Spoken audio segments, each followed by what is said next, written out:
नमस्कार, जय हिंद। भारत की आजादी के 75 साल पूरे होने पर आप सबको बधाई, ढेर सारी शुभकामनाएं।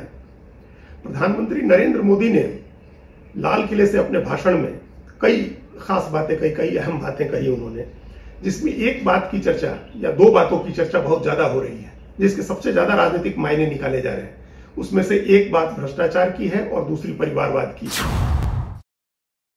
भ्रष्टाचार की बात करते हुए क्या प्रधानमंत्री मोदी ने बिहार के दोनों नेताओं के ऊपर निशाना साधा?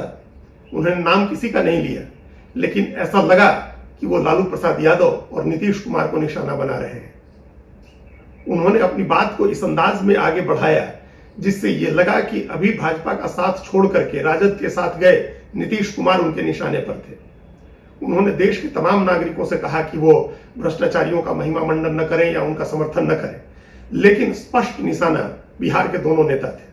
प्रधानमंत्री की कही बात को आप गौर से सुनेंगे, ध्यान से सुनेंगे, तो आपको भी यह एहसास होगा कि उनके निशाने पर कौन था। प्रधानमंत्री ने कहा कि भारत भ्रष्टाचार के खिलाफ निर्णायक लड़ाई के कालखंड में आ गया है। उन्होंने निर्णायक लड़ाई की बात कही। पिछले 8 साल से वे अलग अलग तरीके से भ्रष्टाचार से लड़ रहे हैं। जैसा कि उन्होंने खुद ही कहा, उन्होंने आंकड़ा भी दिया कि डायरेक्ट बेनिफिट ट्रांसफर के जरिए 2 लाख करोड़ रुपए की बचत हुई जो गलत हाथों में जाती। उन्होंने इस तरह की बातें कही, लेकिन जो भ्रष्टाचार का उनका निशाना था, उन्होंने ये भी कहा कि भ्रष्टाचार और परिवारवाद की बात करते हुए उन्होंने कहा कि उनका मकसद राजनीतिक नहीं था, लेकिन इस बात में स्पष्ट राजनीतिक मकसद दिख रहा है। उन्होंने कहा कि भ्रष्टाचार के खिलाफ निर्णायक लड़ाई लड़नी है।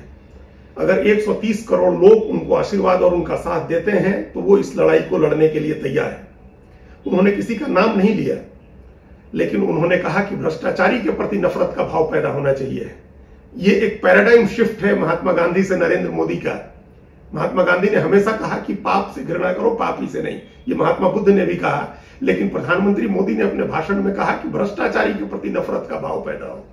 पता नहीं, भ्रष्टाचार के प्रति तो अपने आप होगा, उनको ऐसा लग रहा है, लेकिन उन्होंने कहा कि भ्रष्टाचारी के प्रति नफरत का भाव पैदा हो। उन्होंने कहा कि आज भी ऐसा होता है, अफसोस की बात है कि आज भी ऐसा होता है जिनका भ्रष्टाचार प्रमाणित हो जाता है, जिनका जेल जाना तय हो जाता है, या जो जेल काट रहे होते हैं, सजा भुगत रहे होते हैं, उनका भी महिमा मंडन किया जाता है, उनके प्रति भी सहानुभूति जताई जाती है। ये प्रधानमंत्री के शब्द थे। अब सोचें कि देश में कौन ऐसा नेता है जिसका भ्रष्टाचार प्रमाणित हो गया है, या जो भ्रष्टाचार के आरोप में सजा काट रहा है या सजा काट चुका है। ऐसे अब हो सकता है कि कभी और कोई रहा हो, लेकिन आज के समय में ऐसे बड़े नेता सिर्फ लालू प्रसाद हैं जो चारा घोटाले में सजा याफ्ता है। उसके 4 मामलों में लालू प्रसाद को सजा हो चुकी है और वो अपनी आधी सजा काट चुके हैं, जिसकी वजह से उनको इन मामलों में जमानत मिली हुई है। तो क्या प्रधानमंत्री उन्हीं की ओर इशारा कर रहे थे?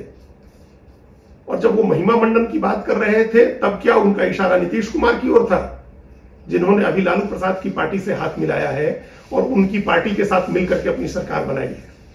बिहार में भारतीय जनता पार्टी को छोड़ने के बाद नीतीश कुमार ने राजद के साथ तालमेल किया है। उनके साथ कांग्रेस और दूसरी वामपंथी पार्टियां भी हैं। लेकिन जब प्रधानमंत्री ने भ्रष्टाचार का जिक्र किया, भ्रष्टाचार से निर्णायक लड़ाई की बात कही, तब उन्होंने ये महत्वपूर्ण बात कही कि जो लोग सजा काट चुके हैं या सजा काट रहे हैं, उनका भी महिमा मंडन किया जाता है। ऐसा लगता है कि प्रधानमंत्री बिहार के घटनाक्रम से आहत हुए। उनको लगा कि उनकी पार्टी का साथ छोड़ करके और नीतीश कुमार का जाना उनकी पार्टी के लिए एक झटका है। तभी उन्होंने इस बात का जिक्र किया और इस अंदाज में जिक्र किया। भ्रष्टाचार का सीधे सीधे उन्होंने जिक्र नहीं किया, भ्रष्टाचार से लड़ाई की बात नहीं कही। पहले वो न खाऊंगा न खाने दूंगा की बात करते थे। उन्होंने इस तरह की कोई बात नहीं कही। उन्होंने कहा कि जिसका अपराध प्रमाणित हो गया हो, जिसका भ्रष्टाचार प्रमाणित हो गया हो, जिसको सजा हो गई हो, जो सजा भुगत रहा हो, उसके प्रति सहानुभूति नहीं होनी चाहिए, उसके प्रति नफरत का भाव होना चाहिए। ये बिहार के चुनाव का एजेंडा हो सकता है, पूरे देश के 2024 के चुनाव का एजेंडा तो है ही, ये खासतौर से बिहार के चुनाव का या बिहार की राजनीति का एजेंडा हो सकता है। उनके निशाने पर हो सकता है कि नीतीश कुमार और लालू यादव दोनों हो। उनके दिमाग में, बैक ऑफ द माइंड में ये बात हो कि एक लालू प्रसाद भ्रष्टाचार के मामले में सजा याफ्ता है और नीतीश कुमार उनका महिमा मंडन कर रहे हैं। बिहार के लोगों को ऐसा नहीं करना चाहिए। ये हो सकता है वो ऐसा चाहते हो। जय हिंद, वंदे मातरम। कृपया हमारे चैनल के साथ जुड़िए, लाइक कीजिए, सब्सक्राइब कीजिए, बेल आइकॉन जरूर दबाइए।